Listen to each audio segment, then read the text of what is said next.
अपनी पत्नी हवा के पास गया, तब उसने गर्भवती होकर कैन को जन्म दिया और कहा, मैंने यहोवा की सहायता से एक पुरुष पाया है। क्या कह रहा है कि मैंने परमेश्वर की सहायता से एक पुरुष पाया है। फिर उसने उसके भाई हाबिल को भी जन्म दिया। हाँ, हाबिल भेड़ बकरियों का चरवाहा बन गया। पहले लड़के का नाम क्या था? कैन। दूसरा कौन सा हुआ? हाबिल। दो बेटे हुए। हाँ, परंतु कैन भूमि पर खेती करने वाला किसान बना। हाँ, कुछ दिनों के पश्चात कैन यहोवा के पास भूमि की उपज में से कुछ भेंट ले आया। एक तो भेड़ बकरी चराने लगा और एक खेती करने लगा। हाबिल क्या करता था? भेड़ों का चरवाहा था। और कैन क्या करता था? किसानी करता था। हाँ, और हाबिल भी अपने भेड़ बकरियों के कई एक पहलौठे बच्चे भेड़ चराने ले आया। हाँ, दोनों अपनी अपनी जो परिश्रम करते उसमें से भेंट लेके आए परमेश्वर को चढ़ाने के लिए। हाँ, और उनकी चर्बी भेड़ चढ़ाई। हाँ, और उन दोनों ने भेंट चढ़ाई। हाँ, तब यहोवा ने हाबिल और उसकी भेड़ को तो ग्रहण किया। ध्यान से सुनना। तब यहोवा ने हाबिल, वहां पे लिखा हाबिल, और पहले हाबिल है, फिर वहां पे लिखा हुआ और, ऐसे है बाइबल में। हाबिल और उसकी भेंट को तो ग्रहण किया। हाँ, परंतु कैन और उसकी भेड़ को उसने ग्रहण ना किया।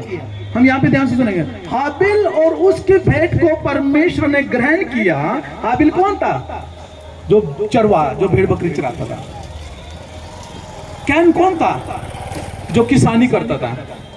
वहां पे लिखा हाबिल और उसकी भेंट को तो परमेश्वर ने ग्रहण किया, परंतु कैन और उसकी भेंट को परमेश्वर ने ग्रहण नहीं किया।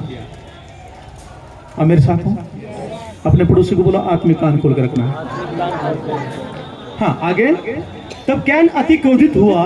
फिर जो कैन था, जिसको ना तो परमेश्वर ने कैन को ग्रहण किया ना उसकी भेंट को ग्रहण किया, अब कैन को क्या है? क्रोध। बोलो क्या है? क्रोध। वो क्रोधित हुआ कि हाबिल को और उसकी भेंट को परमेश्वर ने ग्रहण किया, लेकिन मुझे और मेरी भेंट को परमेश्वर ने ग्रहण नहीं किया, स्वीकार नहीं किया। हाँ, और उसके मुंह पर उदासी छा गई। और कैन के चेहरे पर क्या होगी? उदासी। उसको क्रोध आया, उदासी छा गई। हाँ, तब यहोवा ने कैन से कहा, फिर परमेश्वर ने कैन से बातें करनी शुरू की। तू क्यों क्रोधित हुआ? कर तुझे गुस्सा क्यों हुआ? तू क्रोधित क्यों हुआ? और तेरे मुंह पर उदासी क्यों छा गई है? और तेरे मुंह पर उदासी क्यों छा गई है? क्रोधित होना, चेहरे का एक अलग ही चेंज होना। जब हम हंसते हैं, आनंदित रहते हैं, हमारे चेहरे पर रौनक होती है। जब हम क्रोधित होते हैं तो हमारे चेहरे का अलग ही सब कुछ चेंज हो जाता है। परमेश्वर कह रहा तू क्रोधित क्यों हुआ? हाँ, क्या कहता परमेश्वर? यदि तू भला करे, लिखा यदि तू भला करे तो क्या तेरी भेंट ग्रहण नहीं की जाएगी? अपने पड़ोसी को बोला यदि तू भला करे क्या तेरी भेंट ग्रहण नहीं की जाएगी? हाँ, और यदि तू भला ना करे, और यदि तू भला ना करे तो पाप द्वार पर छिपा रहता है। पाप कहाँ छिपा रहता है? द्वार पे। पाप कहाँ छिपा रहता है? यदि तू क्रोध करे, यदि तू भला ना करे, यदि तू बुरा करे, तो पाप कहाँ छिप रहता है? द्वार पे। कौन सी द्वार की बात हो रही है? हृदय की द्वार की। हाँ, जो हृदय का द्वार है, मन का द्वार है, यहाँ पर पाप छिपा रहता है, द्वार पर खड़ा रहता है। क्या कोई मकान की बात नहीं हो रही है? पाप हृदय के पास खड़ा रहता है। हाँ, और यदि तू भला ना करे, और यदि तू भला ना करे तो पाप द्वार पर छिपा रहता है, तो पाप तो द्वार पर छिपा रहता है, और उसकी लालसा तेरी ओर होगी। यहाँ पे लिखा उसकी लालसा किसकी ओर होगी? जो क्रोध करता है उसके ऊपर होगी। पाप की लालसा किसके ऊपर होगी? जो क्रोध करता है उसकी लालसा हमेशा उस व्यक्ति के ऊपर होती है। हाँ, और तुझे उस पर प्रभुता करनी है। और यहाँ पर परमेश्वर क्या करे? तुझे उस पर क्या करनी पड़ेगी? प्रभुता। किस पे? पाप पे। हालेलुया। प्रभुता का मतलब क्या? अधिकार। तुझे पाप के ऊपर अधिकार रखना पड़ेगा। कह रहा उसकी लालसा तो तेरे हृदय के ऊपर लगी हुई, तेरे मन के ऊपर लगी हुई है। वो छिपा रहता है हृदय के पास, मन के पास। और इसकी लालसा, लालसा किसको बोलते हैं? किस चीज की लालसा? किस चीज को प्राप्त करना, नाश करना, इसको प्राप्त करना, लालसा। इसको पाके रहना है, इसे बर्बाद करके रहना है। कह रहे उसकी लालसा तेरे ऊपर लगी रहेगी, तेरे हृदय के ऊपर लगी रहेगी, पाप की। लेकिन वहां पे परमेश्वर के गुड बात बोली है, तुझे इस पाप पर प्रभुता करनी पड़ेगी, तुझे इस पाप पर अधिकार रखना पड़ेगा। परमेश्वर ने हमें पाप पर अधिकार दे दिया है कि हम पाप को नाश करें, हम पाप को अपने पैरों के नीचे रखें, हम पाप को अपने पास अपने जीवन में काम ना करने के देश के नाम में। हालेलुया। क्या समझे आप? फिर पाप की लालसा तेरे ऊपर बनी रहती है। हाँ, पाप की लालसा हमेशा मनुष्य के ऊपर बनी रहती है। वो चाहता है इतना पाप कराऊं, इसको यहां से गिराऊं, इसको वहां से गिराऊं, इसको क्रोध करूं, इसके अंदर क्रोध की बात उत्पन्न करूं, इसे यहां से गिराऊं, इसे वहां से गिराऊं। लेकिन परमेश्वर कह रहा है कि तुझे इस पाप पर अधिकार दिया गया है।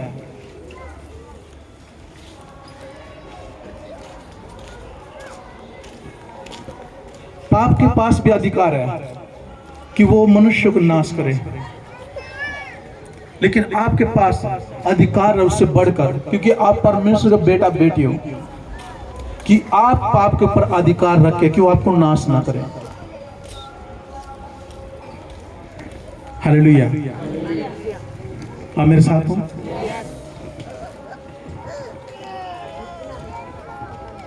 बोलो मेरे पास अधिकार है कि पाप को अपने जीवन में काम ना करने दूं। हालेलुया।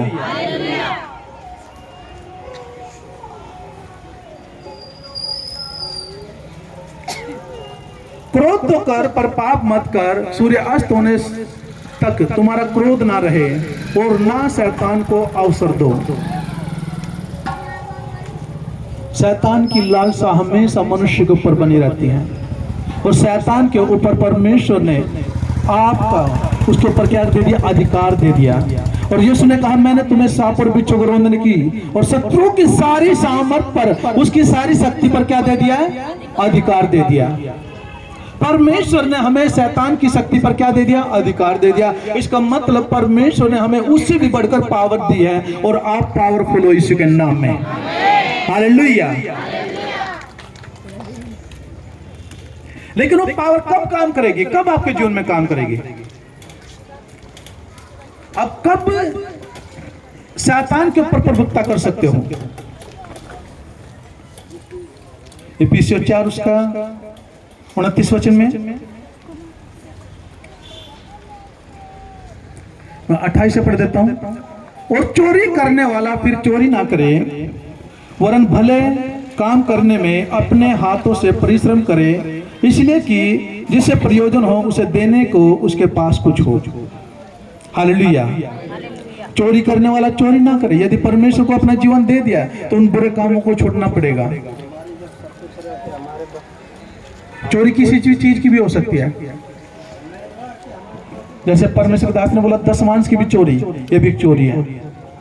लेकिन आप क्या करें? भले भले काम करो, उसका दशमांश परमेश्वर राज्य में बो, ताकि आपके पास इतना हो कि लोग आस लगा के आपके पास आए कि हमें कुछ जरूरत है, हमें इतने पैसों की जरूरत है, इस चीज की जरूरत है, और आपके पास इतना पर्याप्त हो कि आप उनकी मदद कर सको। लेकिन ऐसा ना हो कि आप परमेश्वर के दान दशमांश की चोरी करो, उसका जो बनता उसे ना दो, और फिर आपको ही जरूरत पड़े कि आप अन्य जाति लोगों के सामने हाथ फैलाओ, अविश्वासी लोगों के सामने हाथ फैलाओ कि हमारे घर में ये प्रॉब्लम है, ये दिक्कत है, हमें जरूरत है। तो ये सोचना पड़ेगा कि हम में और उनमें क्या फर्क रह गया। आप मेरे साथ हो? हालेलुया। हम में और उनमें फिर फर्क क्या रह गया? जैसे वो है फिर हम भी वैसे ही है। लेकिन परमेश्वर क्या कहता है? वचन क्या कहता है? चोरी करने वाला फिर चोरी ना करे, वरन भले काम करने में उसके अपने हाथों से परिश्रम करे, इसलिए कि जिसे प्रयोजन हो उसे देने को उसके पास बहुत कुछ हो। कोई गंदी बात तुम्हारे मुंह से ना निकले। पर आवश्यकता के अनुसार वही निकले जो उन्नति के लिए उत्तम हो। हालेलुया। वचन में क्या लिखा? कोई गंदी बात तुम्हारे मुंह से ना निकले, पर आवश्यकता के अनुसार वही निकले जो उन्नति के लिए उत्तम हो, ताकि उससे सुनने वालों पर अनुग्रह हो। जैसे अपने वचन को सुना, अपना जीवन बदला, आपके जीवन को देखकर दूसरों पर भी आपके द्वारा अनुग्रह हो। हालेलुया। वचन समझ में नहीं आ रहा क्या? अगर वचन मेरे को लग रहा नहीं समझ में आ रहा, वचन समझ में आता तो शायद आप ताड़ी बजाते परमेश्वर के लिए। वचन कह रहा कोई गंदी बात तुम्हारे मुंह से ना निकले, पर आवश्यकता के अनुसार। क्या आवश्यकता हमारी?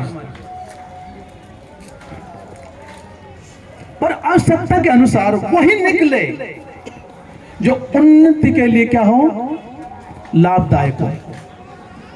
हमारे मुंह से वो बातें निकले जो हमारी उन्नति कर सके, जिसमें हमारे जीवन में, जिसको लेकर हमारे जीवन में लाभ हो, ताकि उससे सुनने वालों पर क्या हो, अनुग्रह हो। तुम्हारे मुंह से अच्छी अच्छी बातें निकले, ताकि जो सच्चाई को नहीं जानते हैं उन पर भी अनुग्रह हो तुम्हारे द्वारा।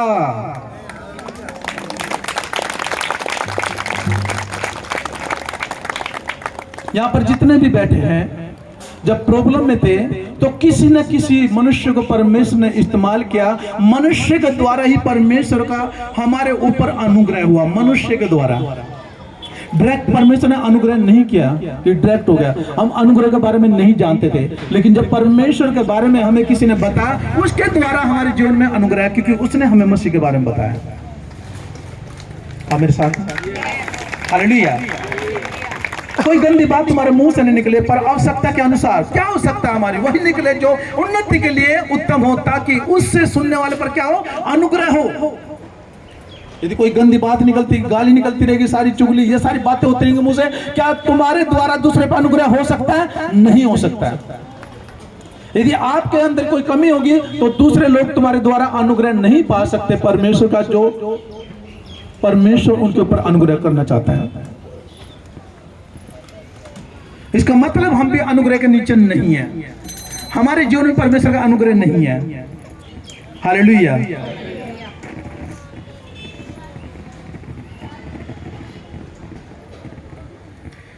31 में लिखा, सब प्रकार की कड़वाहट, जो मनुष्य के मन के अंदर कड़वाहट चलती है, और प्रकोप और क्रोध और कलह और निंदा, सब बैर भाव समेत तुमसे दूर किए जाए। परमेश्वर चाहता है सारी बुरी बातें तुम्हारे जीवन से दूर की जाए। हालेलुया। एक दूसरे पे कृपालु और करुणा में हो, और जैसे परमेश्वर ने मसीह में तुम्हारे अपराध क्षमा किए हैं, वैसे ही तुम भी एक दूसरे के अपराधों को क्षमा करो। जब तक तुम एक दूसरे की गलती को क्षमा नहीं करोगे तो परमेश्वर भी तुम्हें क्षमा नहीं करेगा। तुम अपेक्षा नहीं कर सकते कि परमेश्वर हमारे पापों को क्षमा कर दिया, नहीं। जब तक तुम दूसरे के पापों को क्षमा नहीं करोगे, एक दूसरे की गलती को क्षमा नहीं करोगे, तो परमेश्वर भी हमें क्षमा नहीं करेगा। आप मेरे साथ हो? हालेलुया। जब यीशु को उसके भाइयों ने, जब उसने दर्शन देखा कि बहुत सारे वो खेत में जा रहा है, बहुत सारे पुले खड़े हो गए और मेरा पुला बीच में था, बहुत सारे जितने चार तरफ पुले थे उन्होंने दंडवत किया, मेरे पुले को दंडवत किया। तो वो जो उसके भाई थे, जितने भी भाई थे यूसुफ के, वो सब क्रोधित हो गए, उनके अंदर क्रोध आया और एक योजना बनाई। जब वो भेड़ बकरे चराने जा रहे थे, जब उसका भाई यूसुफ, उनका भाई यूसुफ जब उसका पता लेने गया, जब याकूब ने उनको भेजा, जब उनका पता लेने के लिए गया, तो उसने देखा कि वो आ रहा है, जो हमें कह रहा कि हम उसे आने वाले दिनों में उसे दंडवत करेंगे, ये छोटा, हम इसको दंडवत करेंगे। आओ कुछ षड्यंत्र करते। उन्होंने षड्यंत्र किया क्रोध के कारण, क्योंकि क्रोध आया था उनको, और क्या किया, उसको गड्ढे में डाल दिया। लेकिन यूसुफ ने क्रोध नहीं किया। यूसुफ के जीवन में परीक्षा थी, परीक्षा थी, परीक्षा थी, परीक्षा थी। फिर उन्होंने क्या किया, मिस्र के हाथों में बेच दिया उसको, और फिर मिदानियों ने जाके मिस्र देश में उसको जो राजा का एक सेवक था उसके हाथ में बेच दिया, लेकिन परमेश्वर यूसुफ के साथ हमेशा था। बहुत सारी दिक्कत आई, लेकिन परमेश्वर के साथ यूसुफ के साथ कौन था? परमेश्वर था। हर एक परीक्षा में परमेश्वर उसके साथ था। क्यों था? क्योंकि उसके अंदर क्रोध नहीं था। हालेलुया। उसके अंदर क्रोध नहीं था, वो भाइयों को भी माफ करता चला गया। और वो ही यूसुफ उन भाइयों के लिए छुटकारे का, मृत्यु से बचाने का, उस देश में अकाल पड़ा और जब भूखमरी आई, वही यूसुफ जिसने क्रोध नहीं किया था, लास्ट में वही अपने भाइयों के काम आया। उसके द्वारा ही उसका पूरा घराना बचाया गया। अब सोचो, यदि आपके अंदर क्रोध बना रहे, आप दूसरों को क्षमा न करो, तो जो अनुग्रह परमेश्वर आपके ऊपर करना चाहता है, क्या आपके द्वारा दूसरों के पास अनुग्रह जाएगा? अनुग्रह हमेशा आप लोगों के द्वारा ही दूसरे के ऊपर जाता है। जब आप बोलते ना कि हम इतनी प्रॉब्लम में थे, हम बीमारी में थे, शैतान ने घेरा हुआ, तो ये दिक्कत थी, कर्जे में थे, लेकिन परमेश्वर का नाम हमारे पास आया, किसी भाई ने बताया, किसी बहन ने बताया, और हम उन सारी कर्जे से, सारी मुसीबतों से, सारी बीमारी से, शैतान से हम आजाद हो गए। तो आपके ऊपर क्या अनुग्रह था? और जब आप दूसरे को बता रहे, वही अनुग्रह, जब वो विश्वास करेंगे, वही अनुग्रह आपके द्वारा उनके जीवन में काम करेगा।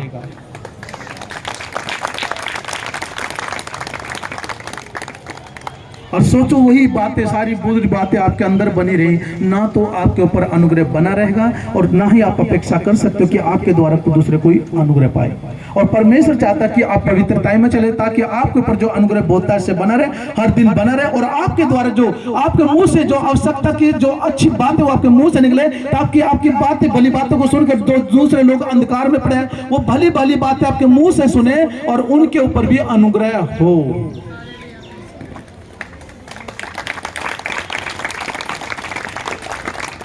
हालेलुया। मत्ती 13 उसका 24-25 वचन पढ़ दो।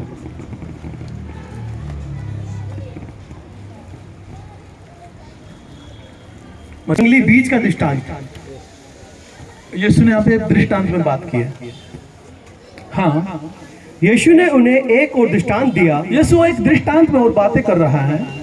स्वर्ग का राज्य, स्वर्ग का राज्य उस मनुष्य के समान है। यहाँ पे लिखा स्वर्ग का राज्य उस मनुष्य के समान है। किसके समान है? बोलो, मनुष्य के समान है। हाँ, जिसने अपने खेत में अच्छा बीज बोया। जिसने अपने खेत में अच्छा बीज बोया, पर जब लोग सो रहे थे, तो उसका शत्रु आकर गेहूं के बीज जंगली बीज बोकर चला गया। क्या किया उसने? शत्रु आया और जंगली बीज बोकर चला गया। इस वचन को फिर से पढ़ो। और ये जो बोने वाला आप हो, ओके, आप किसान हो, ओके। अब यीशु हमसे बोल रहा है। हाँ, यीशु ने उन्हें एक और दृष्टांत दिया। हाँ, बोलो, यीशु ने एक और दृष्टांत दिया। बोलो बोलो। हाँ, स्वर्ग का राज्य उस मनुष्य के समान है। बोलो, मेरे समान है। हाँ, जिसने अपने खेत में अच्छा बीज बोया। आप लोग बोलो, मैंने अपने खेत में अच्छा बीज बोया। हाँ, पर जब लोग सो रहे थे, तो उसका शत्रु आकर, मेरा शत्रु आकर गेहूं के बीच में जंगली बीज बोकर चला गया। जंगली बीज बो के चला गया। आप समझ रहे इस बात को? फिर से बोलना है, धीरे धीरे, ओके, पढ़ो। यीशु ने उन्हें एक और दृष्टांत दिया। हाँ, स्वर्ग का राज्य उस मनुष्य के समान है। बोलो, मेरे समान है। जिसने अपने खेत में अच्छा बीज बोया। मैंने अपने खेत में अच्छा बीज बोया। पर जब लोग सो रहे थे, परंतु जब मैं सो रहा था, तो उसका शत्रु आकर, मेरा शत्रु आकर गेहूं के बीच में जंगली बीज बोकर चला गया। हालेलुया। आपने ये वचन अपने ऊपर ले लिया ना? आप वो मनुष्य हो। आपने सुनो, बीज जो है, बाइबल बताती है, जब इसी अध्याय में हम आगे पढ़ते हैं, बीज वचन में लिखा, एक बोने वाला बीज बोने निकला। किसान बीज फेंक रहा है, कुछ पथरीली भूमि पर, रोड के किनारे, कुछ झाड़ी में, कुछ अच्छी भूमि में गिरा, कुछ पथरीली भूमि पर जड़ न पकड़ने के कारण सूख गया, कुछ पक्षी आए उठा के ले गया, कुछ झाड़ी में उगा लेकिन झाड़ी ने उसे दबा लिया। बढ़ नहीं सका। लेकिन कुछ बीज अच्छी भूमि में गिरा, वो उगा और 100 गुना फल लेके आया। अब ध्यान से सुनना। अब यहां पर वचन कह रहे हैं कि स्वर्ग का राज्य आपके जैसा है, मनुष्य यानी आपके जैसा है कि आपने अपने अंदर अपने खेत में अच्छा बीज बोया। अच्छा बीज क्या है? देखो, जो खेत है वो संसार है, और अच्छा बीज क्या है? वचन। ओके, खेत क्या है? संसार। अच्छा बीज क्या है? वचन। आपने अच्छा बीज अपने अंदर बोया, आपने अच्छा वचन सुना और उसे अपने हृदय में बो लिया, लेकिन जब आप सो गए शत्रु आया, एक बुरा बीज बो के चला गया।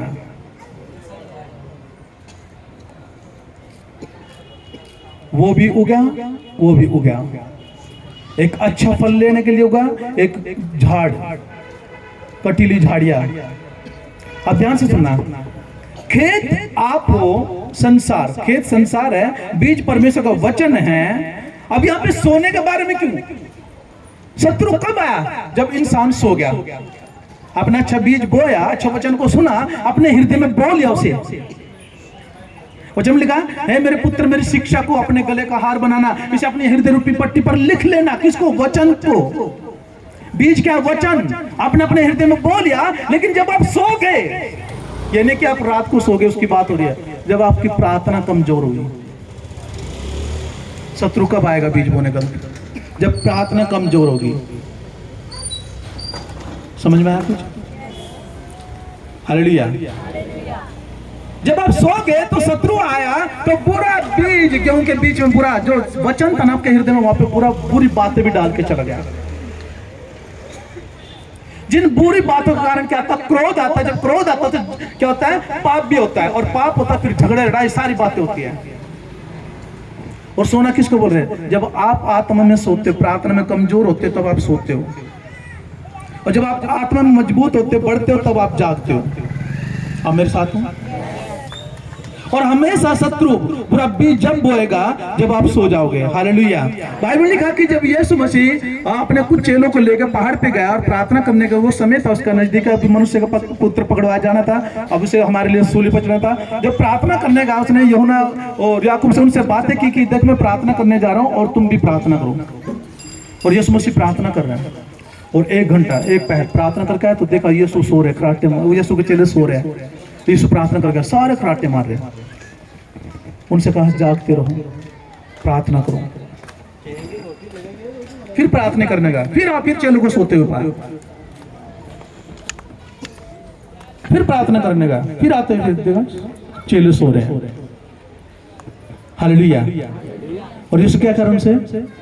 जागते रहो, कहीं तुम परीक्षा में न पड़ जाओ। और बाइबल बताती है जब वो जाग नहीं रहे थे, जब प्रार्थना नहीं कर रहे थे वो, तो वो परीक्षा में पड़े। जब यीशु को पकड़वाया गया और पतरस जो कह रहा था छाती ठोक के कि यीशु यदि जो भी तेरे साथ होगा वो मेरे साथ होगा, मैं तेरे साथ हर चीज में, सहभागियों में, हर चीज में तेरे साथ चलने के लिए तैयार हूं। यीशु ने कहा आज रात को तू मुर्गा की बांग देने से पहले 3 बार मेरा इनकार करेगा। और जब यीशु को पकड़ लिया सिपाहियों ने और कुछ औरतें करी तू भी तो इसके साथ था, और शत्रु ने बीज डाल दिया उसके अंदर कि उसने मना कर दिया, ना ना ना ना मैं इसके साथ नहीं था। फिर और कुछ लोग कहते हैं तू, मैंने भी तुझे इसके साथ था। नहीं नहीं, शत्रु बीज डाल रहा कि मना कर दे कि तू इसके साथ नहीं था। 3 बार मना किया। अच्छा बीज हमेशा यीशु उनके हृदय के अंदर डालता रहा, उनके साथ चलता रहा, प्रचार करता रहा, वो शिक्षा प्राप्त करते रहे, अच्छा बीज डालते रहे। लेकिन जब शत्रु ने कब बुरा बीज डाला? जब वो उन्होंने क्या किया? जब आत्मिकता में कमजोर है, जब वो जाग नहीं रही थे, प्रार्थना नहीं कर रहे थे, तब शत्रु ने उनके उस पतरस के अंदर बुरा बीज डाल दिया कि अब तू इनकार कर दे। देख जैसा भी यीशु को मारे तुझे भी मारे, इनकार कर दे, अब तू इसे सूली पर चढ़ाएंगे तुझे भी चढ़ा देंगे, इनकार कर दे। हालेलुया। मेरे साथ हूं, परमेश्वर आपके साथ है। हालेलुया। यानी कि यहाँ पर जो यीशु का दृष्टांत में वो जो खेती है वो संसार है, वो आप हो।